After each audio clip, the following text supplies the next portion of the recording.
ಇನ್ನು ಧರ್ಮಸ್ಥಳದ ಫೈಲ್ಸ್ನಲ್ಲಿ ಈಗ ಹೂತಿಟ್ಟಿರುವಂತಹ ಜಾಗ ಏನಿತ್ತು ಅವುಗಳನ್ನೆಲ್ಲ ಇವತ್ತು ತೆಗೆಯುವಂತ ಕೆಲಸವನ್ನ ಮಾಡಿದ್ರು, ಅಗೆಯುವಂತ ಕೆಲಸ ಆಯ್ತು.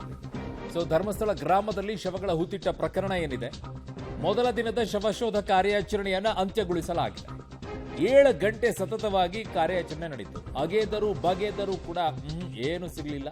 ಬೆಳಗ್ಗೆಯಿಂದ ಉತ್ಖನನ ಕಾರ್ಯ ನಡೀತು. 8 ಅಡಿ ಆಳ ತೋಡಿದ್ರೂ ಕೂಡ ಯಾವ ಅಸ್ಥಿಪಂಜರೂ ಕೂಡ ಸಿಗಲಿಲ್ಲ. ದೂರುದಾರ ಗುರುತಿಸಿದ್ದ ಮೊದಲ ಸ್ಥಳದಲ್ಲಿ ಯಾವ ಶವವೂ ಕೂಡ ಸಿಕ್ಕಿಲ್ಲ. ಹಿಟಾಚಿ ಬಳಸಿದ್ರು, ಡಾಗ್ ಸ್ಕ್ವಾಡ್ ಅನ್ನು ಬಳಸಿದ್ರು, ಯಾವ ಕುರುಹು ಕೂಡ ಪತ್ತೆಯಾಗಲಿಲ್ಲ. ಧರ್ಮಸ್ಥಳ ಗ್ರಾಮದಲ್ಲಿ ಶವಗಳನ್ನು ಹೂತಿಟ್ಟ ಪ್ರಕರಣಕ್ಕೆ ಸಂಬಂಧಪಟ್ಟಂತೆ ಆ ಮುಸುಕುದಾರಿ ಅನಾಮಿಕ ಕೊಟ್ಟಂತಹ ದೂರಿನ ಆಧಾರದ ಮೇಲೆ ನಾನು ತೋರಿಸ್ತೀನಿ ಜಾಗವನ್ನು, ನೀವು ಹುಡುಕಾಡಿ ಅಂತ ಹೇಳಿದಂಥ ಜಾಗಕ್ಕೆ ಕರೆದುಕೊಂಡು ಬಂದು ಹುಡುಕಾಟವನ್ನು ನಡೆಸಿದ್ರು, ಸ್ಥಳಮಾಚರಣ ಮಾಡಿದ್ರು, ಜೊತೆಗೆ ಅಗದ್ರು, ಯಾವುದೂ ಸಿಗಲಿಲ್ಲ. ಇಟಾಚಿಯನ್ನ ಕೂಡ ತರಿಸಿದ್ರು, ಗುಂಡಿ ಮಾಡಿದ್ರು, 8 ಅಡಿ ಆಳಕ್ಕೆ ಕೂಡ ಹೋದ್ರು, ಏನೂ ಸಿಗಲಿಲ್ಲ. ಅಕ್ಕಪಕ್ಕ ಒಂದು 10-15 ಅಡಿ ಕೂಡ ಅಗಲ ಗುಂಡಿ ತೋಡಿದ್ರು, ಏನೂ ಕೂಡ ಪ್ರಯೋಜನ ಆಗಿಲ್ಲ. ಡಾಗ್ ಸ್ಕ್ವಾಡನ್ನು ಕರ್ಕೊಂಡು ಬಂದರು, ಏನಾದರೂ ಸಿಗಬಹುದಾ ಅಂತ ಹೇಳಿ, ಯಾವುದು ಕೂಡ ಸಿಕ್ಕಿಲ್ಲ. ಸೊ ಗುರುತಿಸಿದಂಥ ಮೊದಲ ಜಾಗ 7ರಿಂದ 8 ಗಂಟೆ ಸತತವಾಗಿ ಪ್ರಯತ್ನವನ್ನು ನಡೆಸಿದರೂ ಸಹ ಏನೇನೂ ಸಿಗಲಿಲ್ಲ. ಇನ್ನೂ 12 ಬಾಕಿ ಇದೆ. ಸ್ಥಳಮಾಜರಲ್ಲಿ ಗುರುತಿಸಿರುವಂಥ ಒಟ್ಟು 13ರಲ್ಲಿ 1 ಮುಗಿದಿದೆ, ಇನ್ನೂ 12 ಜಾಗಗಳೇ ಬಾಕಿ ಇದೆ. ನನ್ನ ಸಹೋದ್ಯೋಗಿ ಈಗ ಸುಕ್ಪಾಲ್ ಪೊಳ್ಳಿ ನನ್ನ ಸಂಪರ್ಕಕ್ಕೆ ಸಿಗ್ತಾ ಇದ್ದಾರೆ. ಸುಕ್ಪಾಲ್, ಈಗ 13ರಲ್ಲಿ 1 ಜಾಗ ಪೂರ್ಣ ಆಗಿದೆ. ನಾಳೆಯೂ ಇಲ್ಲೇ ನಡೆಯುತ್ತಾ ಅಥವಾ ಇನ್ನುಳಿದಂಥ 12 ಜಾಗಗಳಲ್ಲೂ ಕೂಡ ಈಗ ಶುರು ಮಾಡ್ತಾರ ಒಂದೊಂದೇ ಜಾಗವನ್ನ?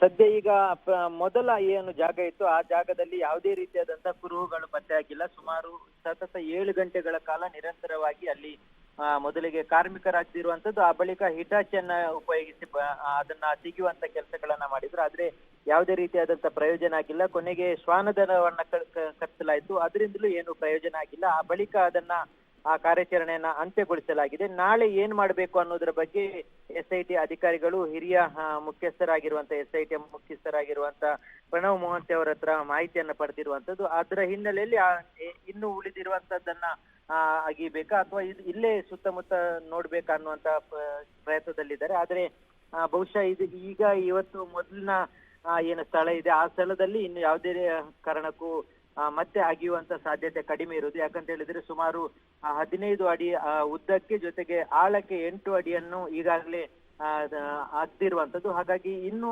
ಆಳಕ್ಕೆ ಹೋದ್ರೆ ತೊಂದರೆ ಆಗುತ್ತೆ. ಜೊತೆಗೆ ಅಷ್ಟೊಂದು ಆಳದಲ್ಲಿ ಖಂಡಿತವಾಗಿ ಯಾರು ಕೂತಿರುವಂತ ಸಾಧ್ಯತೆ ಇರೋದಿಲ್ಲ.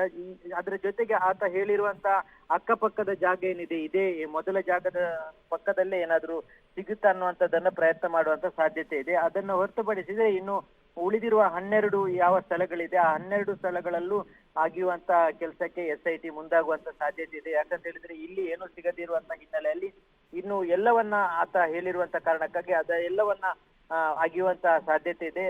ಹಾಗಾಗಿ ನಾಳೆ ಮತ್ತೆ ಈ ಉಳಿದಿರುವಂತ ಏನು ಅರಣ್ಯ ಪ್ರದೇಶದ ಒಳಗಿನ ಭಾಗದಲ್ಲಿರುವಂತ ಪ್ರದೇಶ ಏನಿದೆ ಆ ಪ್ರದೇಶದಲ್ಲಿ ನಾಳೆ ಮತ್ತೆ ಅಗಿಯುವಂತ ಕೆಲಸಕ್ಕೆ ಮುಂದಾಗುವಂತ ಸಾಧ್ಯತೆಗಳಿದೆ. ಹೀಗಾಗಿ ಒಂದೊಂದು ಜಾಗದಿಂದ ಇನ್ನೊಂದು ಜಾಗ ಎಷ್ಟು ದೂರದಲ್ಲಿರೋದು ಸುಕ್ಪಾಲ್?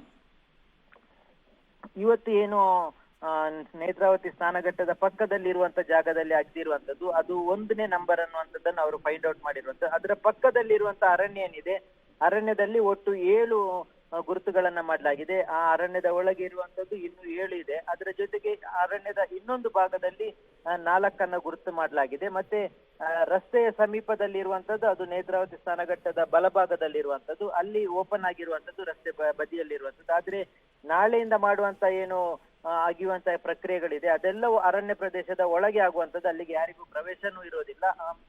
ಜೊತೆಗೆ ದಟ್ಟವಾದಂತ ಅರಣ್ಯ ಇರುವಂತದ್ದು, ಬಹಳಷ್ಟು ಸವಾಲಿನ ಕೆಲಸ ಇರುವಂತದ್ದು. ನಾಳೆ ಅರಣ್ಯ ಪ್ರದೇಶದೊಳಗೆ ಕಾರ್ಮಿಕರೇ ಹೋಗ್ಬೇಕಾಗುತ್ತೆ. ಇವತ್ತು ಮಾಡಿದ ರೀತಿಯಲ್ಲಿ ಹಿಟಾಚಿಯನ್ನ ಕೊಂಡೋಗ್ಲಿಕ್ಕೆ ಕಷ್ಟ ಆಗುತ್ತೆ. ಅದಕ್ಕೆ ಬೇಕಾದಂತ ದಾರಿಯನ್ನ ಮಾಡಿ ಆ ಬಳಿಕ ಹೋಗ್ಬೇಕಾಗುತ್ತೆ.